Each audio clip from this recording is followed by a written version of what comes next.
my passion's always been doing some extra stuff for the veterans and special needs and the youth and trying to help our local communities do stuff. And so a few years back, another fellow that Jason knows, Rodney Torres, he and I formed a nonprofit A to Z Foundation group. And A to Z primarily focuses on doing stuff for the veterans, doing stuff for special needs folks, those that are maybe terminally ill. But we also allow our local chapters to put money into their communities for some things that can make a difference, whether it's supporting more veterans or youth or doing some special needs stuff or maybe projects for conservation, you know, whatever they can do to make a difference in their community.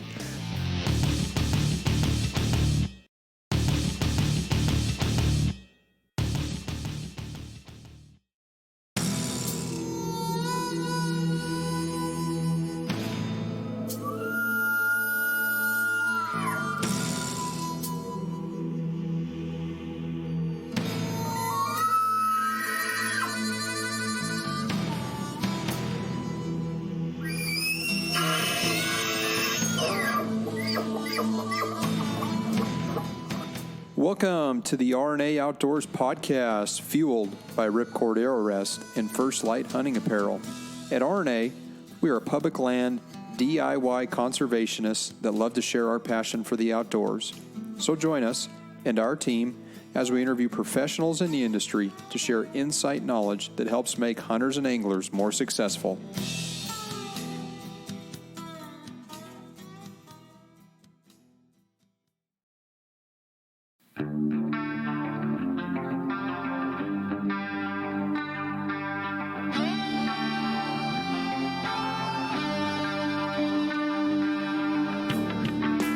Hey listeners, subscribers, and fellow outdoorsmen and women.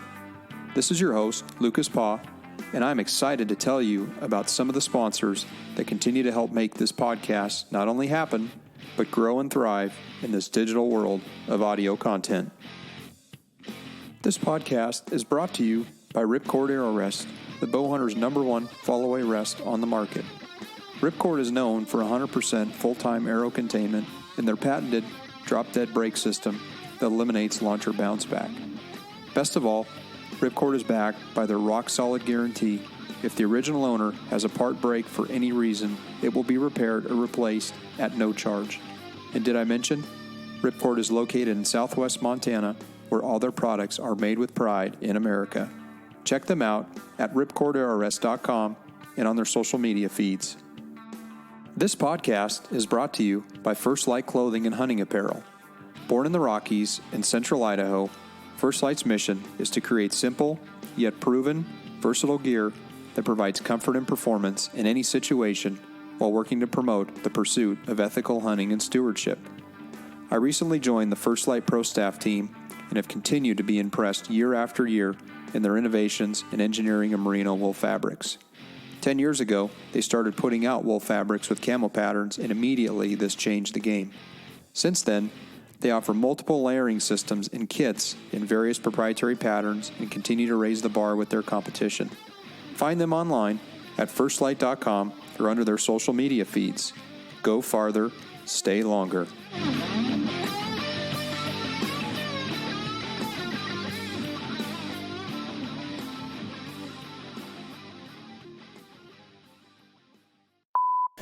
%. You can lead them to water. 50%, That's buddy. right. You just can't make them drink. You can give them the books. Nothing. You can give them the Something, books, but nothing. you can't keep them from eating the pages. There you go. I'm good now.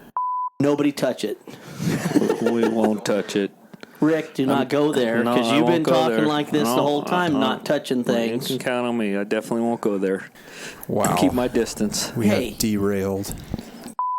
The reason I have to put a parental advisory on this podcast is because it's because of Jason Jason Oh my Quick. God! I just got tossed underneath the proverbial bus. Jason Quick That's and it. Ray. I was just Screw thinking, you guys, I'm drinking my Mountain if he Dew. had technical difficulties, I was hoping it was us not hearing him, That's not true. vice versa. That's such bull. Usually he's I'm often sorry. easily That's heard. such. Yeah, that's right. You're often easily heard, my friend. You know, this is a rough crowd, and there's only two of you. Jeez, oh, criminy. I'm sorry, dear. I appreciate your compliments. Is that buck there kind of your guys' guiding light? Yeah, Oh, yeah, that's I mean, if the neon beauty. light wasn't next to it, he would definitely, That's a beauty. Hell, if you come back and somebody's broke in, but the only thing they've taken is the score sheet and the deer, it's Lucas. Not me. I'm just saying, don't come to Arizona. I mean, Yeah, that would be too obvious. I'm gonna go to Paso Robles and Come down get a search warrant. Okay, so we I don't have any music, so we can't.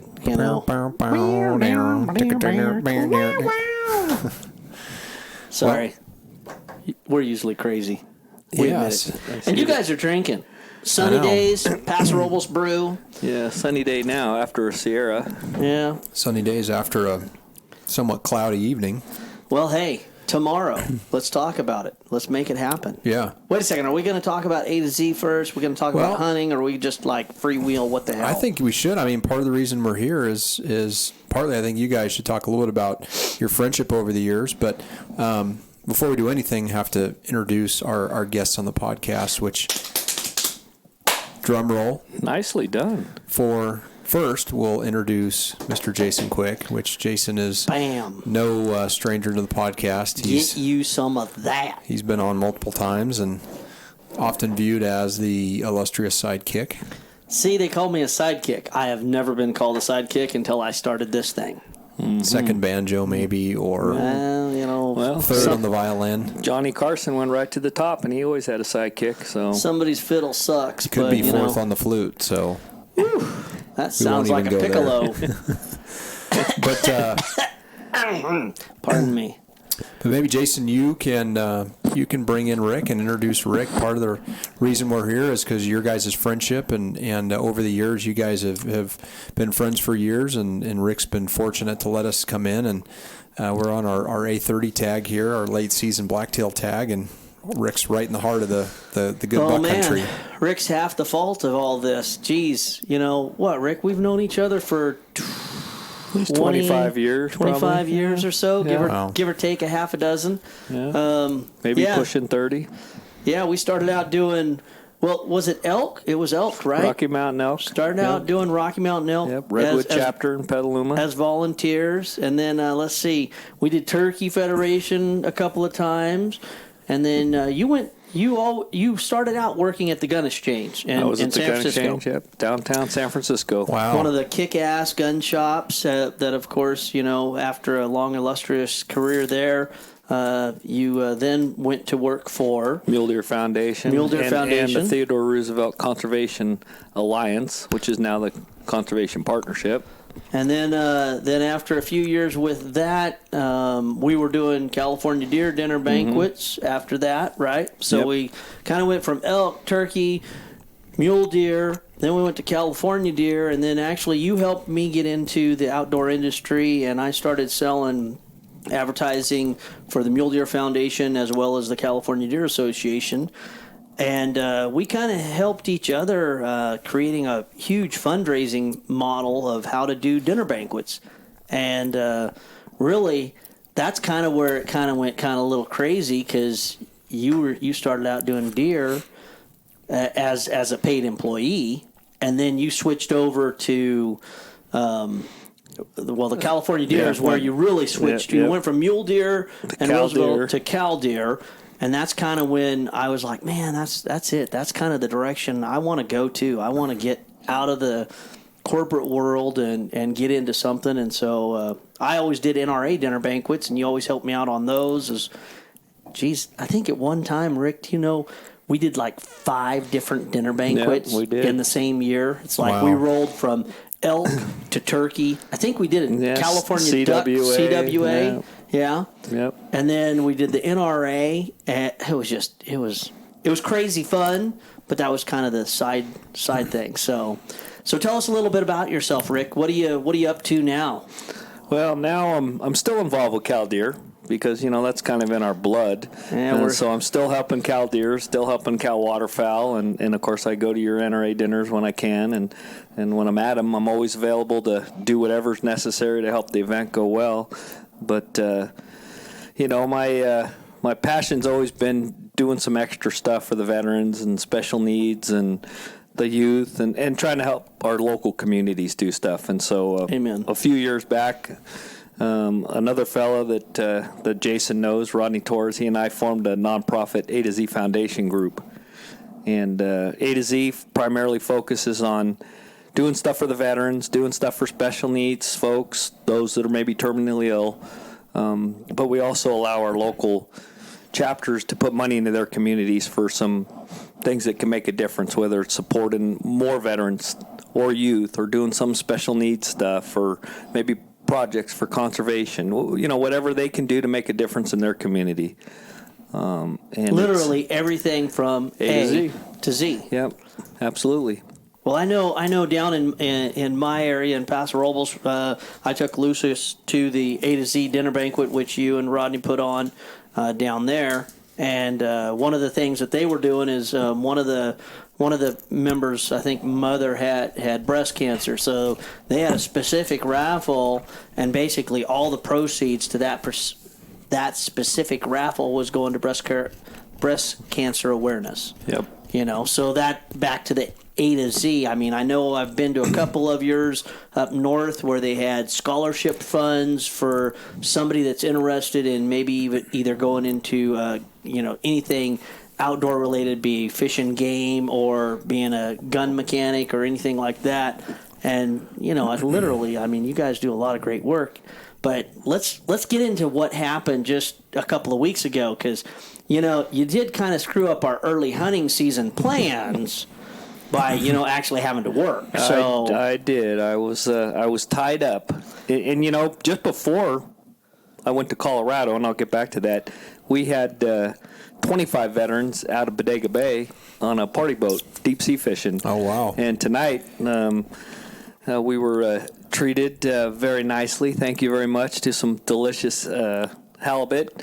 Alaskan caught. Yeah, that was good. I Huh? wonder what he the just poor people killed are it. doing, because the last 3 or 4 meals that we've had have been off the chain, but tonight, woo! That's This is not normal for me to eat like this at deer camp, but I'm not going to Well, complain. I'm telling you what, if the ladies are looking for a man who's good around the kitchen, Lucas got it done tonight. I'm telling you. I'm telling you. Yeah. Jason's tried to talk about marital advice on the podcast. I tried to and it's talk just- about that. I tried to get him hooked up. You know what's funny is only guys comment on his podcast. A little scary out there, Yeah, we Lucas. won't go there. Yeah. But before I get to the Colorado deal, it was cool. We had 25 young vets, pretty much out of your old stomping ground, Sonoma State. There's a veterans program there at the college and Santa Rosa Junior College. So the vets were all younger vets, vets that have been in the, I call it the war on terror, but these are veterans that are 24 to, maybe in their early 30s. And Sandbox and younger, basically. Exactly. But what was really cool is there was 5 or 6 female veterans that went of the 25, and half of them had essentially never fished, and Wow. they just had a blast out there. They caught Wow. 341 cod. Wow. And they just had an absolute gas. That sounds like a fun day on a boat there. Oh my gosh, and one of the gals, apparently she had never fished, and her father likes to fish, and so she was literally texting him, "Dad, you don't believe this, I'm going out in the ocean right now. We're going out of the harbor. Now I'm here. I caught my first rock cod." And it was just awesome, What an experience, I guess, to be able to provide opportunities for people like that. Who knows, she could now find a passion right in the outdoors that she never even knew that she had. Yeah, absolutely. Amen. Yeah, no, absolutely. And it's not only therapeutic for them because they all have been in combat zones, so that's our foremost, direction we're trying to do is to just give them a distraction, get them back into society, something else that they're doing that they can do with their fellow veterans. It's not out on the war footing or whatever. But the other is, hey, everybody out there has their passion, and maybe we unleash some hunting and fishing amongst those veterans. So Yeah. Well, you and I have talked about this for years and years and years, and it's all about, we have a real passion for the outdoors. And you even made a comment earlier that, you're getting to the stage in your hunting career, which it's a natural progression. Once you get to a point where you're like, I've been very successful, killed a lot of great animals, had a lot of fun doing it, and now you're at a stage where you're looking to pass that on, right? And I'll be honest, you're actually probably, in my mind, probably 10 plus years in front of most people that get to that stage, because I think that you and I kind of growing up together doing these things, I thought it was funny because I still remember our buddy Rich going, "Oh, you young bucks, hey kid, come over here. Kid, how you doing?" You know, and I mean, because all the people that we hung out with were 20 plus years older than us, right? And now some of them are still out there kicking around, having fun and doing that stuff. But now you're at that stage where you're like, well, I've killed lots of big animals and I've put some, well, that last Colorado buck that you killed, what did it end up being? I never officially scored him, but he was a good, pushing 190 type buck. He was a beauty. Just a 190. Yeah. And he passed him the first couple of times, looking for something different. But well, he also told us on a recent trip he'd passed 170 some bucks or 117 bucks before. Yeah. So and on a Nevada hunt, I did, which the window shopping is. Who was holding your ammo? But that's the game, right? I love the meat movement. Don't get me wrong. Love these guys that are out there whacking and stacking, shooting spikes and filming it and getting people into the, eating good food. Hello, we've been doing this since we were knee high to a grasshopper. I mean, they got pictures of me running around the campfire with a BB gun trying to shoot, right, birds to put on the plate, right? But what's funny to me is that meat movement when they're like, "Oh, well, I'm not a trophy hunter." I'm like, "Well, you've only been hunting like 8 years. Whoopee frickin' big do." Yeah, you're notching the belt at that point, right? But what's interesting is even those guys, I mean, some of those guys that have been doing this for like 5 and 6 years on TV, now all of a sudden you see them, and they're like, oh, they're passing like good solid six-point bull elk, and they're like, oh, well, so it's funny, this meat movement, while I agree the meat is fantastic, which, by the way, the elk spaghetti that we had the night before last, not too half bad. The elk steaks the night before that. The elk steaks. Okay. Okay. You're getting your pats on the back. Okay. Well, you got the halibut, so I just thought, wanted to take my step. You deserve your kudos. All right. But yeah, I mean, they're all progressing in life, and that's what happens naturally. So you go through a cycle where when you first start hunting, you want to shoot everything. I mean, it's first forked horn that runs out in front of you, pow, boom wop, as a friend Brad says. Yeah, and it's about, you got to get some success under your belt. That's natural for everybody. Yeah. You're out there doing something and you want to succeed, and you progress to your stage where you were passing 117 bucks to get to that right deer, or looking at a 190 class deer and going, maybe I could do better, looking for a different type of deer. And then you get to this stage where you're like, okay, well, I really want to get one more big non-typical. And then after that, I'm really going to focus, which I truly believe you're actually there, right? You're just doing it right now as a career with A to Z.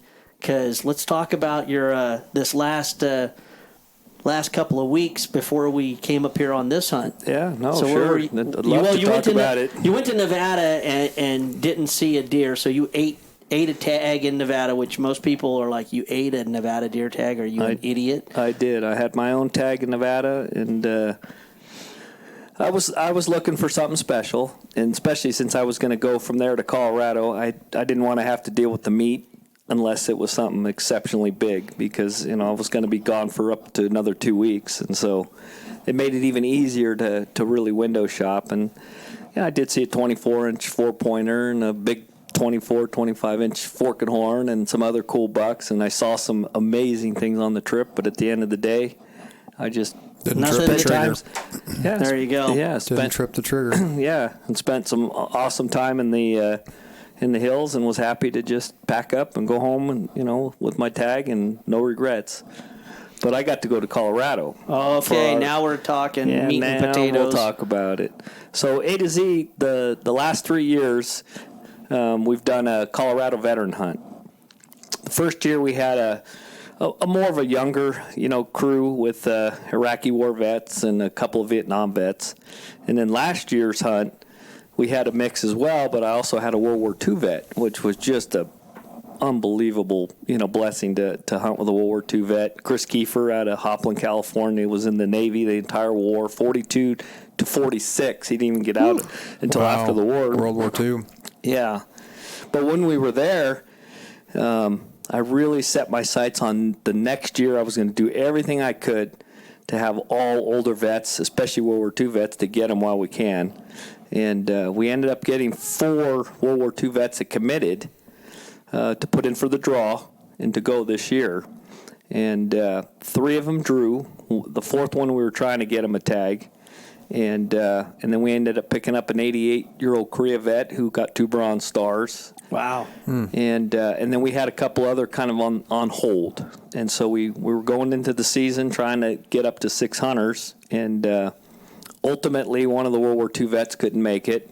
He got a case of shingles right at the end, which apparently is it's painful. very painful. Yeah. And then a Korea vet, who Jason and I know real well, got ill on the way. Oh. But the good news is I ended up with a 97-year-old World War II veteran who flew 32 missions into Germany from England. Damn. You only had to fly 25 to get out. To qualify to rotate out, because most of the time they were either shot down and killed. They didn't make it to became a prisoner of 25. war. They didn't make it. And then we had a 95-year-old who was an Army medic. And he came in D-Day +3, so 3rd day, D-Day. And then he did the entire march across Europe. And then when they got to late 44, just before the famous, Battle of the Bulge, he was stationed in an Army hospital in Belgium.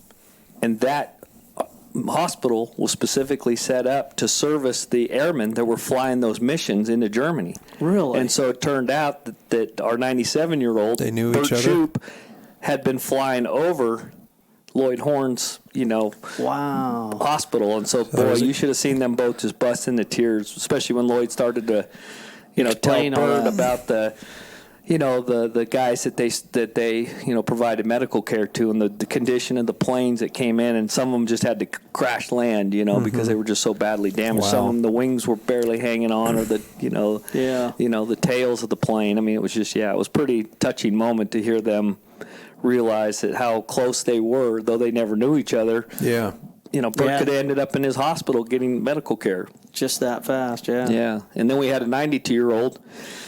He was in the Navy, and he had a pretty harrowing job too. He both did landing craft missions, so bringing the troops in when they were going island hopping. Mm-hmm.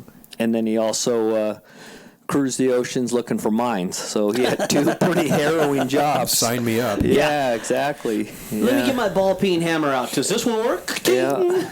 Nope. Yeah, and then we had an 88-year-old Korean, veteran, and sad to say, the Korea War, they call it the Forgotten War, literally. I mean, it's almost not even the annals of history, and yet Lots of people died in that war. and it was a brutal war. Yeah. Total extremes of weather. My uncle was very in hot. that, yeah. Okay, then very hot to very cold, brutal, mountainous and other, rough conditions, and then their enemy was top notch. So, I mean, every battle was. I mean, they were fighting a determined battle. Yeah.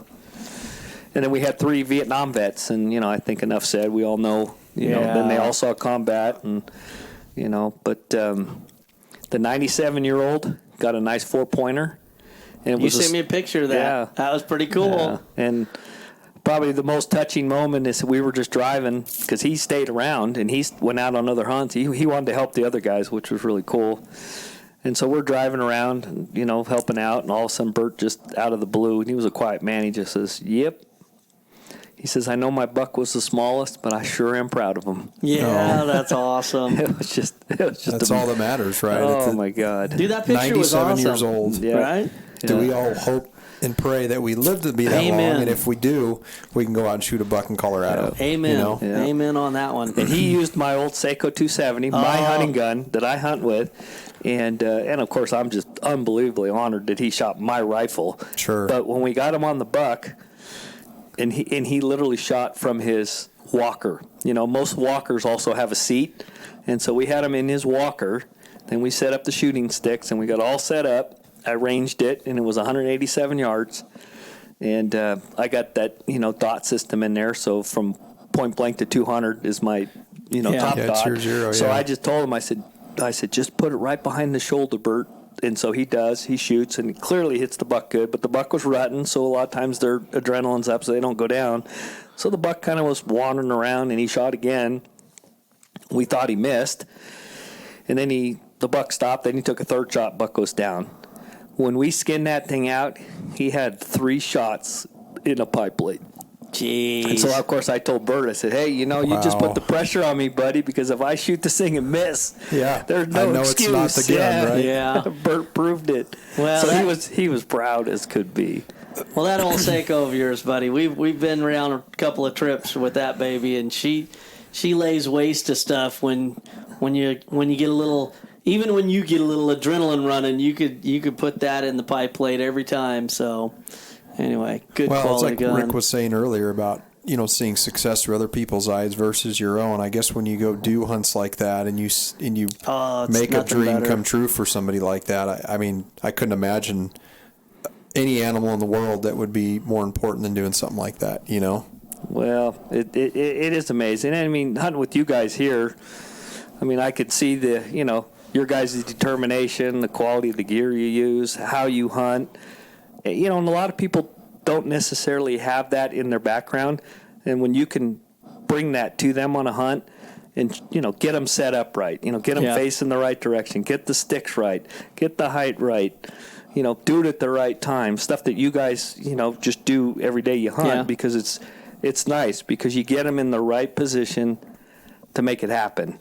And that's challenging. That is really challenging, Absolutely. especially for people someone that in a walker or, I mean, at that age that, you're hoping their eyesight is good. I mean, so many things you got to think about making a shot like that, Now, the 92-year-old, we were on his buck the night before, and the buck was just skimming kind of through the sage. He couldn't see it because of that gray buck color and the sage. He literally said, I can't see the buck. He said, I sort of make it out a little bit, but I'm not comfortable shooting.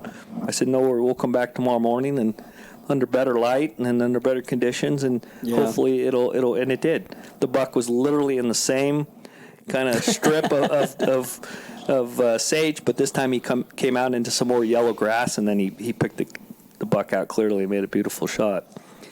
In his cowboy boots. That's what his hunting boots were. Oh, my God. I don't know if another World War II buddy is the one who invited him on our behalf. We said, hey, because we knew he had a buddy, and we said, hey, you want to invite your buddy Homer to come on the hunt? He said, I'd love to. So we invited Homer. Homer accepted. But I don't know if he told him it was a country club hunt. He had creased jeans. He had cowboy boots, nice shirt. Oh, yeah, we voted him best dressed hunter. It was hilarious. Best dressed his hunter. boots had a shine when he started. And then they sort of got a little dull. He had to do a little time in the hills. Like JR from Dallas, his cowboy hat and boots. And well, you that's had hilarious. mentioned that you got a place there where all these hunts are happening in Colorado, and you're staying at a Comfort Inn. That is correct. Rifle, Colorado. And the people that own the Comfort Inn are big time supporters of veterans, and you guys have actually built a pretty good relationship with them.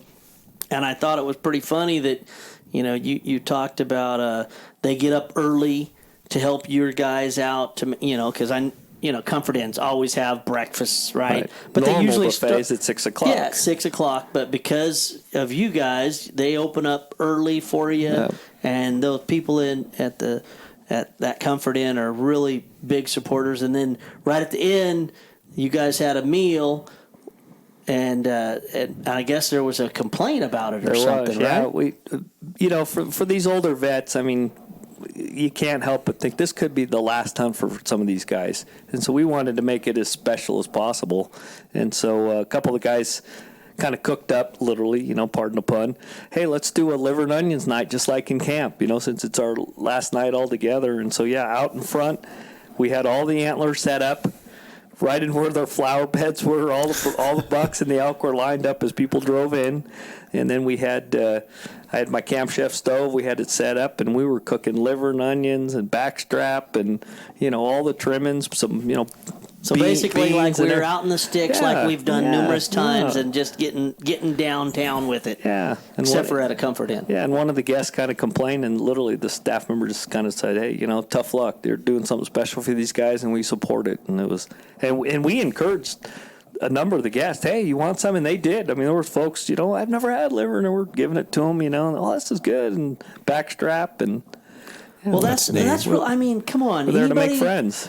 Anybody that doesn't realize what those people gave to protect this country, Right. I mean, we hear it all the time now, and it just grates me when people are like, "Oh, well, veterans, big whoopee-doo," and you're like, I just come freaking unglued. I'm like, they spilled their blood, and the ones that didn't spill their bloods and actually has lived through it, a lot of them don't talk about it at all. I mean, it's just too emotional to go back there, right?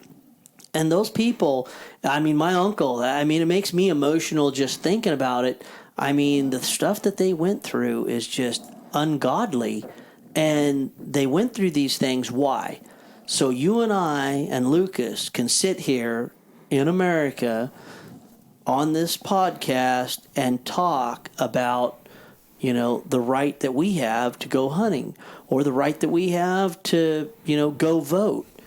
I mean, come on. I mean, we could be speaking German right now if nobody would have done anything, and Germany would have just kept kicking ass like they were. Yeah. Or look where we were today. All that public ground is ground that we can hunt freely as Americans. And, we're up there enjoying the sunset, enjoying the sunrise, seeing the birds do something funny or whatever, just just enjoying being on the hill in the mountains. It's God creation. Yeah. So you had a 95-year-old in a walker, right? Or was he the 97 used a walker and a cane? The 95 he actually got around pretty darn good. The 92-year-old used a walker and a cane. Which one was the last one that you sent me the picture of? That was the 95-year-old. Oh, That was Lloyd Horn, the Army medic. Whew, his buck. Holy crap. No, it was a dandy. I mean, the picture, I'll give you some advice. You need to take Lucas to have some photographs because your photographs sucked ass. Oh, am I allowed to say that? Yeah, you're good. I think you're good. We're PG in this again, or are we going to put the exclusion thing? You're good. Anyway, it was a stud. It really was. Still, when he was standing there holding on to that one horn and he kind of had that sheepish grin on his face, I'm like, dude, that was just absolutely awesome. And I kept telling him, too, said, Lloyd, you're going to be the caboose, but you're going to get the big one. You're going to get the last one, but it's going to be the big one. And it was worked true. out. That's cool. Now, who did you get the apple pie from? Because let me tell you, I didn't get the last piece, people. I went to bed last night because I was tired, and they were trying to see who could drink the most wine. I'm not a wine drinker, people. And lo and behold, all I hear is, "Oh, this pie. Oh, it's horrible." Well, I had a piece the night before, so I know they're full of shit. It was really good. I'm thinking about it now. It was good. Well, Again, if you'd have saved Actually, I think me there's still piece, 2 pieces left. Yeah. But you got to go to bed, so, That sounds like his sorry, duty buddy. sleep. That sounds like a story He's got to to get me. his snoring sleep. Well, the World War II veteran that I mentioned that got shingles, thankfully I had enough lead time to maybe get a replacement, and so I got a Vietnam vet. And what did he end up getting? He got a bull elk because I couldn't get him a deer tag, but we were able to buy him a bull tag over the counter. And rough. So in other words, yeah. he got a whole bunch of great meat versus just a little bit of great meat. Yeah, I killed a nice 6-point bull, and in that western Colorado, it's about as good as they get. So he, not only did he get a bull, he got about the best you can expect in that country. Nice. Made a nice shot, just dropped him on one shot. Yeah, and I told his son, I knew his son, that's who I kind of worked through. He was on the waiting list, as upcoming for a hunt. So I got a hold of his son, and I said, hey, we can get him a bull tag. And I said, he can, I don't have anybody with me. He's more than welcome to just stay and come home with me. So that's what ended up happening. And so when I dropped him off, he's taking care of his elderly mom, and so she was so happy that I got her son home. She cooked me a nice fresh baked apple pie. So that was pretty. I was pretty happy about that. There's a little side benefit there. Yeah, you brought it up here for us, so Mom, we appreciate that apple pie. Probably she'll never hear this podcast, but that doesn't matter. It's all about the thought. It was pretty touching though when I got to her place, and she goes, "Oh, I'm so glad you got my son home," and he's 71 years old and survived Vietnam. Yeah, and she's just happy you got him home from Colorado on the elk hunt. Exactly, yeah. Yeah, I wasn't worried about him coming back from Imagine Vietnam. all the stress she's been through, yeah. What a reading about him. And I'll tell you, those older veterans, seeing the bounce in their step was awesome. And, we had the antlers, nicely, but they were up on top of the truck on Matt Albertson's truck coming home. And so people say, "Hey, who got the bucks?" And we'd say, "Oh, those old guys over there." And then people would go over, "Hey, you got the buck?" "Oh, yeah." And they'd, start telling us. Little swagger in the step. Yeah, it was great. Well, and the 88-year-old vet, 88-year-old Korean vet, he would refer them as the old guys. He'd point them, "Oh, yeah, the old guys over there." I'd bust a stitch almost every time because he's 88. "Yeah, the old guys over there." It's probably cool to see him pump their tires a little bit and make them feel, good again. I'm sure absolutely a lot of them have probably been through, probably lost their spouses and things over time. So, having a camaraderie in a group like that's probably, you never know what that could give somebody, right? Yeah. Just the joy in that experience that they get. Yeah. Yeah. The 92-year-old veteran had a stroke a few months before. We weren't even sure he was going to make it. And he just came to life. Wow. Yeah, it was really, really cool seeing him. That's incredible. Not only the best dressed, but he was, cracking jokes and, very just engaging with people and stuff. And he had been pretty quiet, since his stroke, but that really, put the spark back in him. Huh. So this is kind of one of those things that you have really focused on. And A to Z have a website? We do. Yep. And just go to A2ZFoundationGroup.org and you can check us out. And what do you got planned in 2020? More dinner banquets, Rick, or? We do. Yeah, we got our series of dinner banquets, and then like I mentioned, every event that we've been establishing, we're trying to make them annual events. Like this fishing trip that I did, now the goal is every third weekend in October, which is a good time for the offshore breezes to calm the ocean down. Good time to send folks out that maybe haven't been on the ocean. The Colorado trip. We also do an Argentina dove hunt. Every January we send 5 veterans down to Argentina. Wow. And they go down there just to have a blast shooting doves. And we got other fishing trips down your guys' way. We've been sending veterans on hog hunts down your way. Yeah. And they're just having a gas go down there. So cool. Yeah, we're just kind of expanding every year, And then, of course, our local chapters, they're continually coming up with new stuff that they're funding and making a difference. So where are all your dinner banquets at? How can a person Well, go we got to them one? in Petaluma, Santa Rosa, St. Helena, Napa, Sacramento, Paso Robles, down in your guys' neck of the wood, Bakersfield, Lake Isabella, Modesto. So, kind of the whole corridor, Grapevine North. Yeah.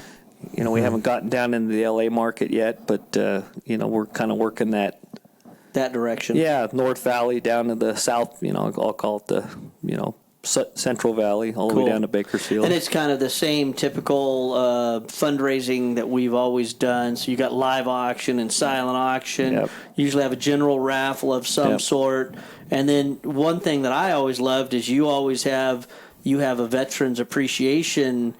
You call all the veterans up, and then a lot of times you'll hand them a challenge coin. Challenge coins, yep. And then a lot of times we'll do drawings for different stuff, whether it's a gun, a hunt, or all of the above, Yeah. So, yeah, we take a little more time out, Jason, doing the events, that it's kind of a 3 to 5 minute hook. Somebody gets up on stage and talks for 3 to 5 minutes, and then you're off, and everybody wants to get back to winning guns and doing this. Our deals are a little different, that we want to spend a little more time introducing the vets and letting them talk to the crowd for a moment and all that. But, it's kind of what we do, so we take the time. But beyond that, same formula. Yeah, and I mean, what I loved about it the last time is, you had everything from people that had just got out, the year earlier, and you had a young lady there that basically said, oh, yeah, well, I just got out of my 4-year, blah, blah, blah, doing this. And then you had, of course, the guy, that's 90 years old that's standing up there with a cane saying, oh, yeah, well, I was. And, a lot of those people, like you talked about the Korean War and the Vietnam War, and even the sandbox for that, a lot of those people really, like you said, they were forgotten. It's like, or, they were looked down upon. And, those people risked their lives and actually came back, which a lot of people didn't. And it just grates me that people don't give them their credit for doing what our government asked them to do. Whether or not the incident was right, wrong, or indifferent, they risked their life. They literally put their life on the line. That's incredible. That's God right. bless them. Yeah, they represented our country and defended it. Like you said, whether the engagement was right or wrong, they were there on behalf of the rest of us, and we need to honor that and support each and every one of them, because particularly those that were either in combat or maybe in some kind of a combat support position where they saw the effects of combat. That's traumatic. People ask me all the time, hey, well, what's your deal when you deal with these veterans? And I just basically keep it real simple. They saw or had to do, or both, the unthinkable. Things that the rest of us, even us as hunters here, we shoot animals, we kill animals, we deal with gutting them out and all that, but whole nother level when, you're talking to a guy in a foxhole 30 seconds ago, and now he just lost his life, it's just, I can't even imagine that. And so it's really important we realize that they are such a small fraternity that actually go through those combat scenarios and the real horrors that they have to go through. It's unimaginable. Yeah. But one of the reasons we bring up folks to the up in front of the dinners is it's important to blend those different eras of the military. Correct. Because some of the young guys that are having issues, they get blended with old guys that obviously have been through it. They've been through it, and they still had a life. They obviously worked, had families, and whatever. And it gives those young guys the opportunity to say, "Okay, I still have an opportunity to grow old, and enjoy life. I deserve that." And then for the old guys, I think they feel a little bit of an obligation to help those younger guys. So that's big. Yeah, it is. It really is, and you see it. Well, in a world of like PTSD and all the illnesses, a lot of these guys are leaving, these wars struggling with. It gives them maybe another opportunity to say, you know what, he's someone that's made it through, and maybe he's a life coach or a mentor for some of these guys, you know, as they get to know them or introduce themselves to each other. So, and I saw that a little bit too, because like I said, you saw the person that just came out of the military, and then you see the guys that were career military, stayed in, for a full huge stint, and then you see the really old and the really young, and I think, like you said, the young ones can look at the old ones and go, man, I can. These guys went through stuff maybe that was worse than what I went through, or maybe they understand me better. And it was interesting because even after you broke up, I think there was 30 or 40 of them at our dinner banquet. When they broke up, they really didn't kind of break up. It was funny because a couple of them went back to their tables, but then I noticed like segments of them just kind of swung over to the side. And then they're all like hanging out and talking to each other and kind of swapping stories and checking out their coins, and that's pretty special stuff. Yeah, no, it is. It's an important process for them. Even the Colorado hunt, the Vietnam vet, we went around, everybody introduced themselves, and then later on we were having little discussions, and then he just all of a sudden just sort of took the floor and started to talk about the experiences of combat, and he, because of the other veterans that were there, and he felt a comfort zone, he pointed a couple of them out as what they had mentioned. And then he really started to let stuff out. And his kid was like, my dad has never done that. That was amazing. And, he was crying and letting stuff out. Sure. And it was funny because when he first got there, I could see almost that tension in his shoulders. And as the hunt went through, you could just almost see the relaxation in him. And then towards the end, he opened up a little bit again to me and told me some stuff when we were driving home. And then he almost said, I'm sorry. I said, no, absolutely. Let it out. You got something to say. I'll just sit here and listen. Yeah. Well, a lot of those guys, It's the best therapy sometimes. They were pretty much told to, get over it. Yeah, get back to regular world. And some of those guys maybe been stuffing it for 50 years. Oh, absolutely. Right? Yeah. So many of them got home and they said changing your civvies before you go out into the airport because of the protesters and stuff. Imagine that. Instead of being welcomed home, you're being told to go incognito and just kind of slip through. So, yeah, they've been harboring some really, really bitter memories. Sure. So that was really cool seeing him, let that out like that. And it was great for his kid because his kid was blown away. Wow, my dad's that's not the dad I usually see, And, well, I know, like, my uncle, he never talks about it, ever. I mean, ever. Like, my wife asked him some really poignant questions, and he kind of shared a little bit a couple of Christmases ago, but that's it. I mean, I learned more when she asked him those questions, but I could tell that there was a lot more. Nope, that was it. He was in the Korean, and it was like that stuff's past history, and he didn't want to talk about it at all. Wow. And, what? Does that mean it was super horrible? Maybe not. But maybe it was. And, like you said, he probably saw stuff that he never wants to think about ever again. And those are suppressed memories, right? Yeah. So, well, my neighbor, he was in Vietnam in a, remote base, and every Tuesday, Thursday, whatever it was, a truck would go to some other base to get supplies. That was their regular routine.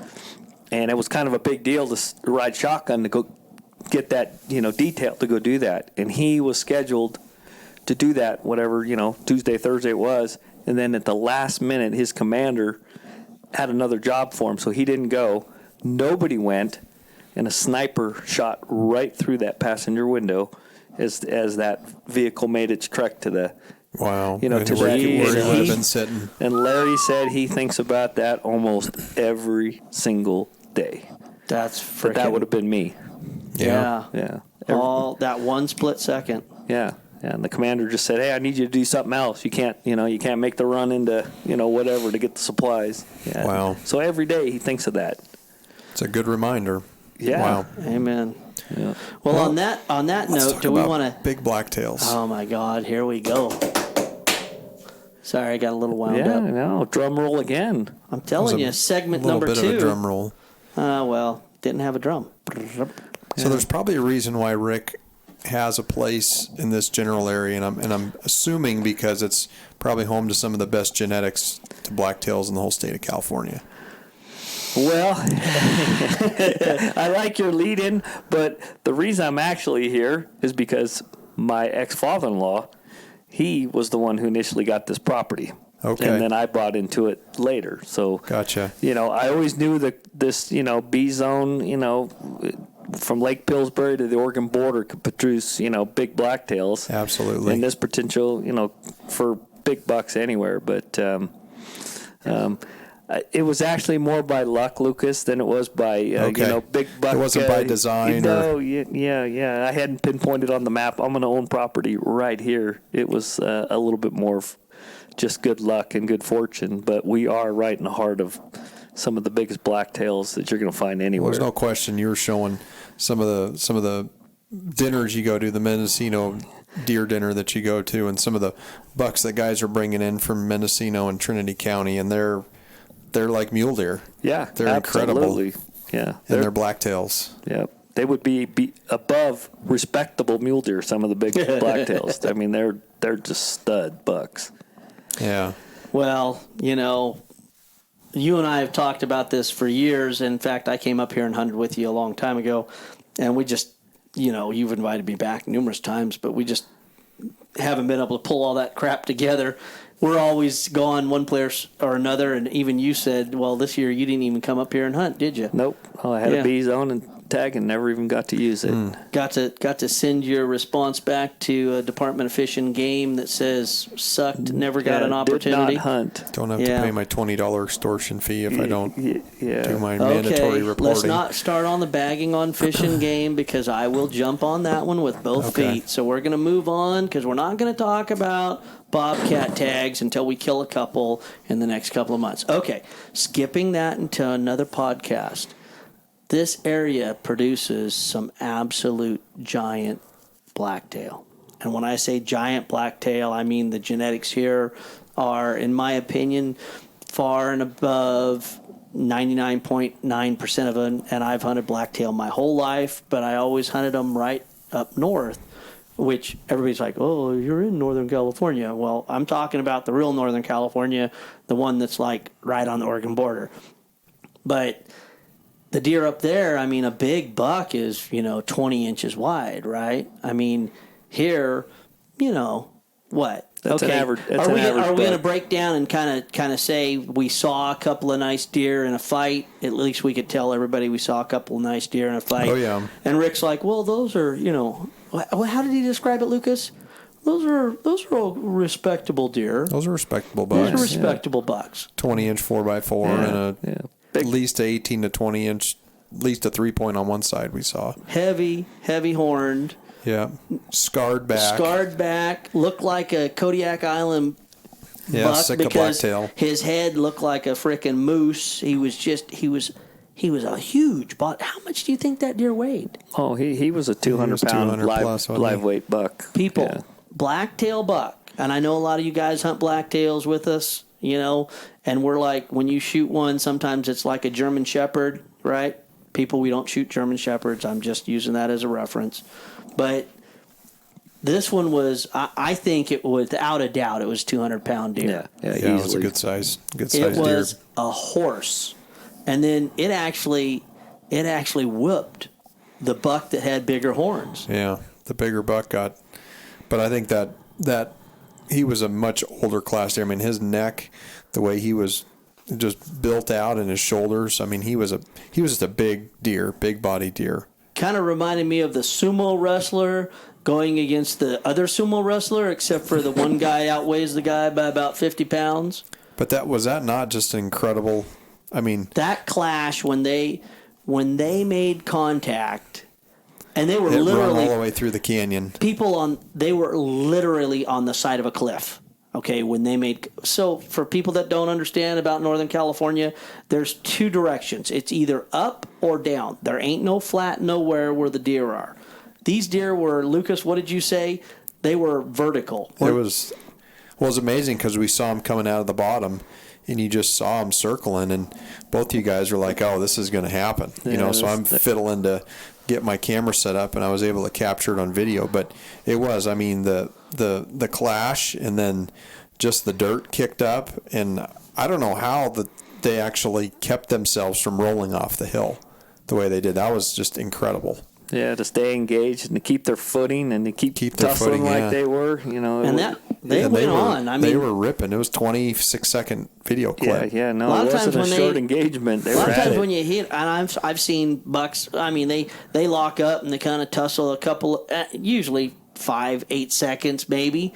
Then they let go, and one of them pokes the other one in the butt, and next thing you know, it's over. Right? These guys were like, and we think that they had been doing this maybe because the other one had a freaking scar on. How there was 3 different scars. Scar? Oh yeah, easily 2-foot scar down the center of the big buck's back. I mean, they had been going at it. They both looked. In fact, after it was over, they both kind of looked like they were walking separate crap. Directions, wheezing and snorting and picking up their marbles and going home. What they were doing because the other little fork and horn ran off with the 2 does that ran out. That was funny. The fork and horn that picked up the girls and said, later, boys, you guys keep fighting. I got the girls. That was incredible. Yesterday or 2 mornings ago, we saw, 7 bucks and basically within probably a small half area. a mile geographical area. Yeah, it was.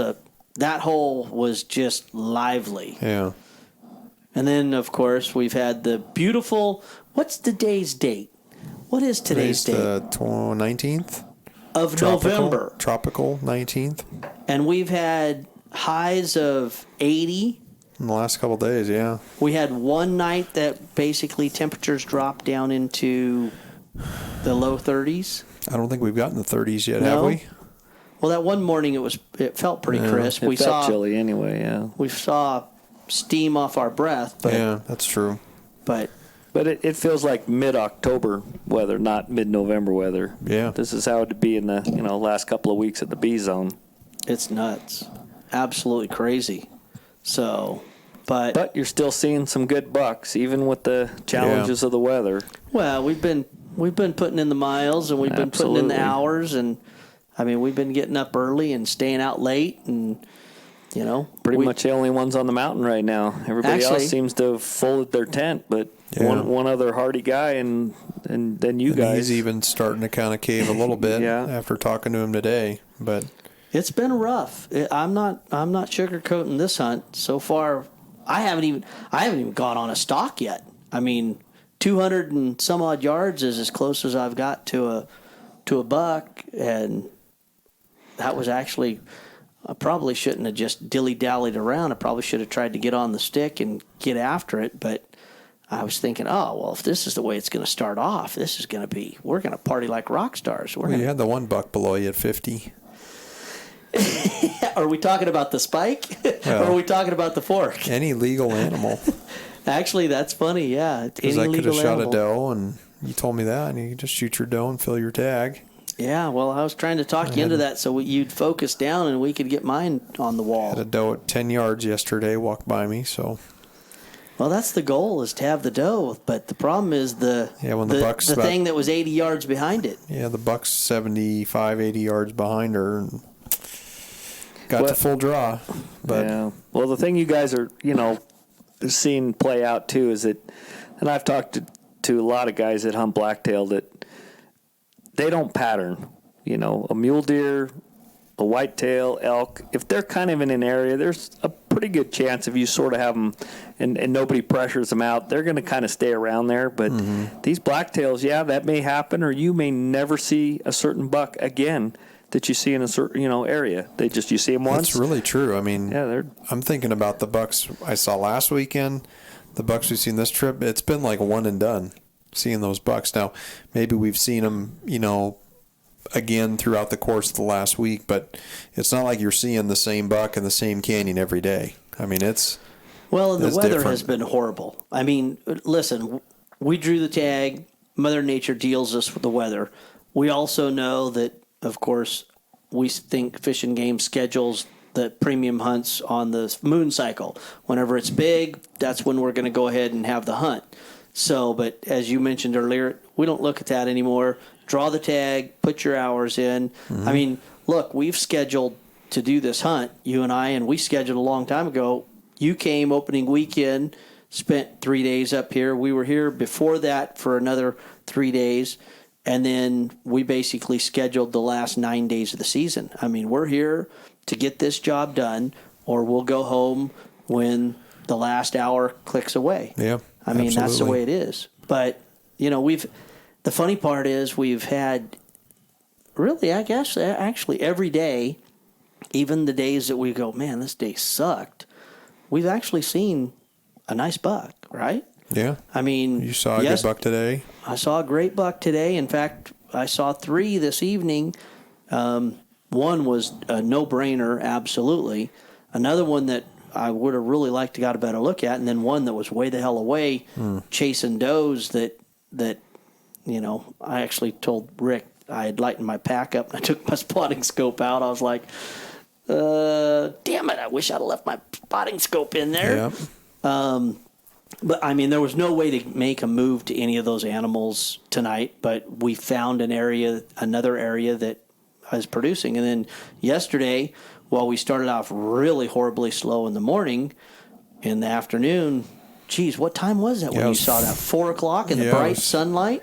I went back and looked at my phone because I was wondering this evening when I was, what time it was, and it was right around 4:15 that I spotted that buck, and I sent you a message, and I was like, hey, I got a good buck, and you're like, is he on public, and is he a good buck? I said, yes. Are you going to make a stock on him? I'm like, yes and yes. So, I was able to get basically in front of him, and a couple does were working up this ridge line. It took me about 45 minutes to get over to that point, and pushed a coyote out of there, which there's been this weird connection with coyotes and deer, and anytime I see a coyote, for whatever reason, within some proximity, I'm seeing deer. So I don't know if there's a correlation there, but anyway, the does were pushing up the spine, and they eventually ended up walking by me. I was standing in a manzanita bush, and they were like 10 yards away from me, and they knew something was going on because they were walking slowly, and they were just kind of doing that little step like they do and looking and stopping, and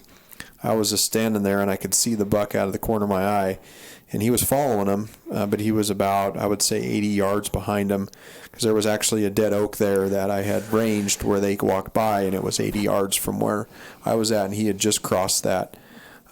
He just crossed that oak tree. So as I saw the two does pass me, I went to full draw at that point, and I had about 2 seconds, and I heard the does kick up, and I saw the dust kick up, and the buck alerted and put his head up, and I was just trying to get my pin to settle right on the front of his chest, and he ended up following the does off the left-hand side. I did get a couple photos of him running away, but that was the extent of my evening yesterday. Hey, but you went to full draw.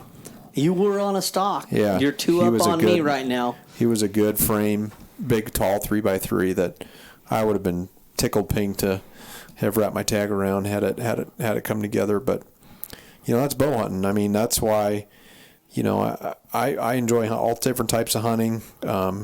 Whatever tickles your fancy, right? If you're a rifle hunter, long range rifle hunter, all of it, I think it's great, right? But for me, my tickled fancy is a bow in my hand, and I know going into these hunts that there's a high probability I won't have success, but I'm okay with that, because of the experiences that you have throughout the course of the time you're hunting. Well, Rick was laughing a little bit at us because when those bucks locked up and they were fighting, they popped right out. And I think I said something about 206 yards, and I heard Rick go, I got medication for that. Yeah, no problem for me. I got some copper for that. His sound went. Yep. Yep. Wow.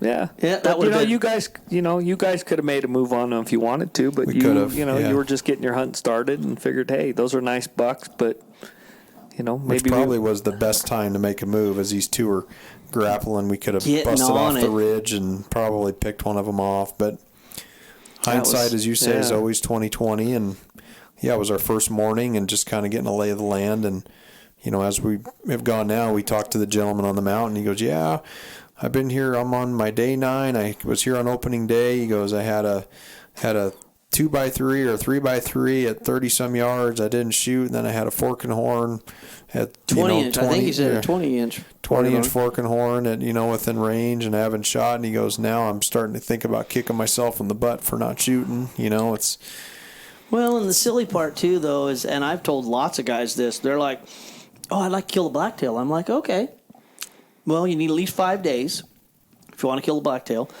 And if we go blacktail hunting and you pass a forked horn, that may be the only legal buck you see." Then I will always throw in, "Well, have you ever killed a black bear?" Most of them are like, "No." I'm like, "Well, you got to buy a black bear tag because there's a higher probability of us killing a black bear in those 5 days than a blacktail buck." But this hunt's special, right? It's late season. We're supposed to have weather. The deer are supposed to be on full-blown rut, which we have seen some rutting activity in certain areas. Light, yeah. But on the other side of that, it's regional, though. we saw the biggest buck that we saw tonight. He was all by himself. Didn't seem to have any interest, no. He didn't. He was definitely the best buck that we saw in that drainage. There were does with another buck that walked right underneath where he walked, and there was, some other buck on another corner with 3 other deer running around chasing them, and he walked out right at dark and stood out there and just looked over the whole valley, and I was like, oh man, geez. Well, and then there's the enormity of this country and how rough it is. I mean, I don't think people really realize how rough these blacktails are in this coastal range. Rick, our glassing spot that we were at tonight, I mean, when I sat down, I put my bow in the manzanita bush, and then I set my pack down. And as I set my pack down, it started sliding. Yep. And I thought, I said, that might not be a good idea. I grabbed it, and then I sat down. And when I sat down, then I started sliding. Yeah, me and too. there for a second, I was thinking, holy crap. It's like 150 yards. Steep shale slide. To where it like levels out. And for one moment there, I was thinking, am I going with my pack down this ride? And you'll be sitting up there with my bow, laughing your butt off as I'm like going, now how the hell do I get back up there? We did pick a spot where we were trying to get a good advantage spot to glass from, but it was funny. Once I slipped around that bush and I kind of tried to sit down, I started thinking thoughts like, I don't know if this is the most brilliant idea I've had in a long time. So, yeah. Well, I think for the hunter, a public land B zone hunt or blacktail hunt, I don't care whether you have this special hunt or it's a regular season or archery. You earn it. This is a tough hunt. Yeah. You're going to earn the bucks that you may pull only out of this see country. 5 to 10 deer a day, right? I mean, the density of deer, which I've kind of been surprised. I thought we'd be seeing more deer, but it's just not high densities of deer. But you're in an area that can produce, world-class blacktails. So that's obviously the trade-off is you're not in an area that's got high numbers, but it is big buck country. Well, right? and it's big country. Everybody talks about Nevada. Oh my gosh, big country. And in Nevada, well, that's true, but how many deer do you see when you're in Nevada? Maybe if you have a crappy day, you see 20 deer in Nevada hunting some of that big, wide open stuff. You come here, and like you said, Lucas, what have we been averaging? Probably in between 5 and 20 at the most. At the most, 20. I would say 5 to 10, deer a day. And we saw, but a good portion of them have been bucks. We're seeing Rick and bucks. I saw 10 deer tonight, and 3 for sure bucks. Which that's a stellar day. That was a stellar day. Yeah. You and I saw a couple young bucks this morning. Saw a few does here and there, but it wasn't. Yeah, well, we saw 1 doe and 3 bucks this morning. Yeah. Oh, not counting the ones that were way down low. Yep. So, and that is another thing there. That for those people that don't realize, there's a lot of private land in California. So you got to be really good on your maps to make sure that you're not stepping on somebody else's dirt, because that creates issues that you don't want to be involved in. But yeah. No, it's been fun. This is, like I said, I'm used to B or A zone hunting where we hunt blacktails down where we live, and this is just a whole different experience here. Well, different topography. You're literally in cedars and pinyon and pine, and then you get into oak. It's just the landscape here is just it's incredible. And manzanita bush and all different types of different plant life here that we just don't have down in A zone, right? And some of the country was awesome. I know, Lucas, you've said it a couple times. Man, this is just absolutely gorgeous out here. But what people don't realize is we go from the river all the way up into the mountain streams and the little seeps on the side of the hill. We got quail jumping all over, wild pigeons, mountain pigeons, and we have bobcats, we have mountain lions, we have black bear, we have coyotes. You name it. Pigs, wild pigs out here. Wild pigs, deer. We haven't seen any elk, but you said actually they have some elk in some of this area. But it's been just off the charts in regards to wildlife. But we've been grinding it from sun up to sundown every day, and it ain't anywhere near over because we got at least. Well, we've had a nice bed to sleep in the last few nights. Now we're going to be sleeping under the stars after this. So back to camping. It only gets better. Yeah, and the temperature, knocking on wood, the temperature says it's supposed to drop. Of course, in 2 days from now, it's supposed to be really windy, which, we had that fun windstorm the last time. Oh, my God, that was miserable. Hopefully that's not the case. Deer don't like the wind, but can't control Mother Nature. No. All we can do is keep going and turn something up, hopefully. So. Oh, my God. It's 1 minute to 9. I turn into a pumpkin at 9 o'clock. All right. Well, even when I'm drinking Mountain Dew. Yeah. that must be the cue. Yeah, is that what had you snoring That's so good not the last quick. night that you Oh, were man. a pumpkin? Jeez, You guys, I can't believe I did not snore. I had to turn on the water and the heater last night. I do not know Rick's like, what man, you're is someone talking running about. the water? Yeah, I and thought then I had a Jason, leak. Jason, in the middle of the night, man, did someone turn the heater on? I'm like, no, that's actually the white noise machine on my phone to cover up your snoring. You guys had leaks, all right. I'm telling you, you woke me both up. I can't believe you guys waking me up like that. No, I think you did your fair share. You had the walls rattling in this place, buddy. Need some better insulation, big man. Yeah, well, I could hear you through the walls. Hey, this is a nice place. We appreciate you Yeah. putting us up. And like you said, maybe we'll have to get Wyatt up here and go for a black bear hunt since we've yeah. seen quite a few Absolutely. black bear running around. Yeah. No, I've been this has been enjoying. fun. I've been enjoying spending the time, and I got a pretty fair amount of hunting experience. And me and you guys have been kind of cluing me in on some equipment, deals and some glassing techniques that I can see. I mean, it paid off. The deer Yeah. I saw, I probably wouldn't have saw those bucks if I had my handheld binoculars. Just that rest alone steadied me out enough to make out that it was a deer. You popped that one too. I was just actually at the stage where I was thinking, well, it's that point where I know there's no way we're going to do any stalking or anything like that, and we probably should get out of here. And you're like, there's a deer. And you're like, it's right above that flat. And I knew right where you're talking. I just glassed right up there, and I'm like, holy crap, it's a buck. And it was a nice one too. So this might really help me on my veteran hunt that we do in Colorado, because we hunt a lot of oak brush there, and it's a lot like this stuff. It's really hard to see the deer, and so glassing is important. And I'll be incorporating the some of your guys' techniques, to try to find those bucks, because they're hard to find there. You know what's fun when you actually do that, though, and you got your tripod all set up and your binoculars on there, and the guy goes, I just can't freaking see it. You go, hold on 1 second, and just step back and go, don't touch the tripod. Right, just look through it. Just look through it. Don't touch it. Just look through it, and then tell them to be patient, because Lucas, actually this morning, the bucks you spotted this morning, you're like, they're right there, and you set my binoculars up, and I'm looking, I'm thinking, God, I don't see anything. I didn't touch the tripod. And then all of a sudden, one of them turned his head. And you're like, bam, Right. just that fast. You're like, there he is, right But there. if you're offhand trying to do that, right, there's always just enough movement. If they're moving and you're moving, you can't always see. Your eye doesn't register it. Yeah, you lose that perception of them moving. Versus when it's still and you see movement, when your eye captures the movement. I mean, we were looking today and we were seeing crows fly up, and it grabs your attention. But it's anytime you see an anomaly, that's when that triggers your brain to say, hey, something's different there. Something's different, exactly. Yeah, it's pretty special. Don't worry, Rick. You've already told me a few things that you need. Just give me your checkbook. Yeah. I'll take good care of all those needs for you.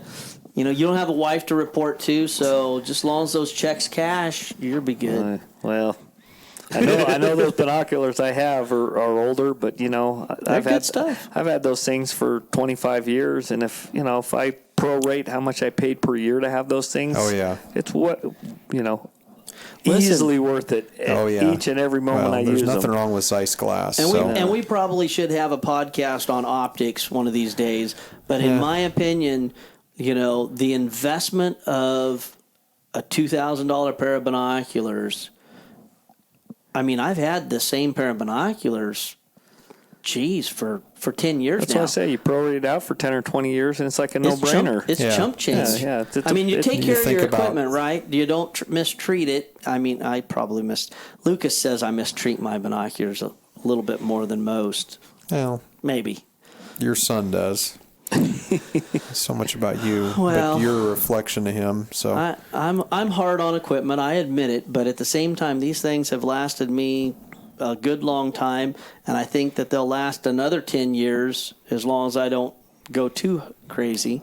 But even you could take Rick's binoculars, put them on a tripod, and like I always said, I mean, you don't need $2,000 pair of binoculars. You put them. No, you need a $2,000 pair of binoculars. Well, but But to just see game, to see more game, you don't need that. You can get by with a $500 pair of binoculars on a tripod. You'll see more game than trying to do it with a $2,000 pair offhand. Yeah. No question. No, you guys proved it to me. It's a technique that it's proven to be very, very useful and been very successful seeing a lot of game doing it that way. Thank you, Dwayne Adams, for teaching me that 25 years ago. Yeah. At a mule deer convention. Really?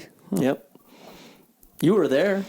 Yeah. I went to the class, but I was selling advertising at that time. I was working a booth or doing something. Well, somebody had to work. Yeah, I was working the floor. Yeah. I was working. You were working. We know what you were working. They never paid me though, Rick. No, yeah, exactly. You had to working for free. I was working for free. That's for sure. Well, anyway. But see, you got something of value. Oh, absolutely. It was definitely a learning thing. So, anyway, well, past this has been Pumpkin good. stage. Yeah, Mr. Pumpkin. We got to put Mr. Pumpkin to bed, put him in his sleeping bag, and. Well, thanks for having me on too. Rick, this has been great. Enjoy your company and enjoy getting to know you a little better and spending some time in the woods. I think is no better way to meet somebody and understand kind of how they click a little better. So. Well, when we put one in the meat shed tomorrow morning, we'll have another one of these. Except we'll have a couple more beers and have blood on our hands, and we'll do it again. Okay, that works. That works. Yeah, sounds like a good tomorrow plan morning. To me. Yeah. So tomorrow morning we're drawing blood. Doesn't matter what it is, or are you at that stage yet? Or? No, I'm not at that stage yet. Okay. If the Spike walks out in front of me, what if that one walks, I'm gonna skewer him. Oh, that's a beautiful deer. That is no doubt. That's a no-brainer. So. Well, Mr. Rick Bulloch, thank you. A to Z Foundation. I'll link that in the podcast, and you guys are doing some great things. Just your stories today, I think, and could inspire someone to, if they hear the podcast, maybe to get a hold of you guys, come to a dinner, and support. Or put on a dinner themselves. Yeah, absolutely. Yeah. Any of the above. We're open to all of it. And, of course, those veterans, if they're looking to get on a hunt or a fishing trip and they haven't, got themselves into a program yet, then definitely get in contact with us because we want to do the right thing and thank them for their service. Yeah, Amen absolutely. to that, He or she. And lastly, we got to give out one last shout-out to John McGannon. Bam! Oh, yeah. Who's not here today, but he was invited. We did use some of his seasoning on the halibut tonight, so that was for the halibut. A little San Francisco pepper rub. Thank you, John. San Francisco, just a little. John, I drank skewer your beer. Out there for him. Rick forced me to do it. I just want to let you know. That's right, John. Right before the meal, I had a couple of Sierras and a Lagunitas Pale Ale. All in keeping with your direction. All in memory of Mr. McGannon. Oh, poor John. He might have eaten our meal tonight that we made, maybe. I don't know. He'd have probably wanted to cook it himself. Yeah, he would have taken over. He'd have been like, oh my God, what are you putting cheese on that? Yeah. What was that? Soy sauce, teriyaki, something sauce? Honey glaze. Yeah. We'll have to go back to episode whatever the number was to get that honey quote. sake soy glaze. Yeah. Oh. Chicken teriyaki honey sake soy glaze or something, yeah. Man, it rolled off his tongue like he had said it 500 billion times. So. Habanero teriyaki honey sake soy glaze or something like that. Yeah, he's something fun else. Man, Good man. So, all right, gentlemen. Okay, let's buddy. Get her done tomorrow, Let's put one in the shack. Hey, let's maybe put 2 down in the morning and then we're done.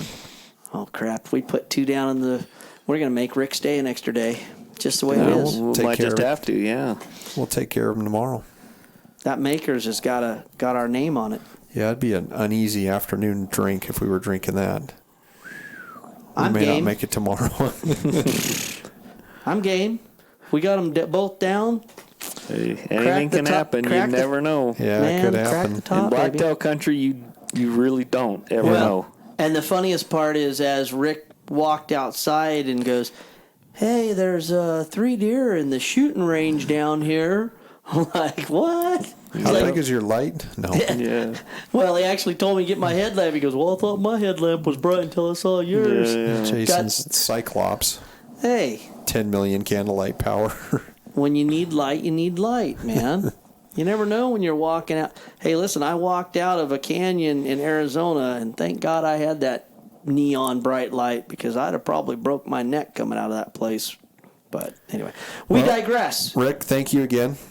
Thanks for the boys. hospitality and appreciate you putting us up. And Jason, stick and string. Yep, stick and string, baby. Sounds Get them good. in the bubble. Get them in the bubble. A to Z, people. If you want to do a dinner banquet or vets that need to go on a hunt and get involved in the outdoors, look Rick up. A to Z Foundation. Okay. Dream of big blacktails. Peace out, everybody. All right. Thanks, guys. Yep. Good night.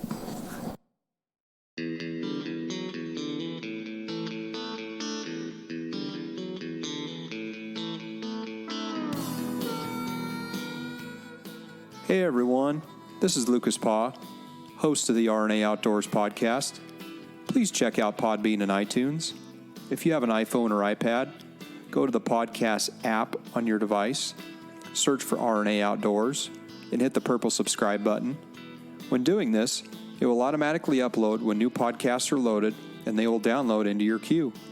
For Android users, you can access the podcast through Podbean, Stitcher, or use our website, www.rnaoutdoors.com/podcast. In addition, under the RNA Outdoors podcast channel, please leave a review and a 5-star rating. These reviews help boost our popularity and outreach. You can also follow us on our social media outlets, Twitter at RNA Outdoors, Facebook, RNA Outdoors, and Instagram, Rod and Arrow Outdoors. All links are in the show notes as well. If you like what you've heard, we hope you'll pass along our channel to your friends and colleagues. Keep up the good fight. We cannot sit by and watch the public lands devoted to wildlife protection wither away. There's simply too much at stake. Make your voice heard, speak up, and get involved with conservation efforts, and know that every little bit helps. As we say on the mountain, go farther, stay longer.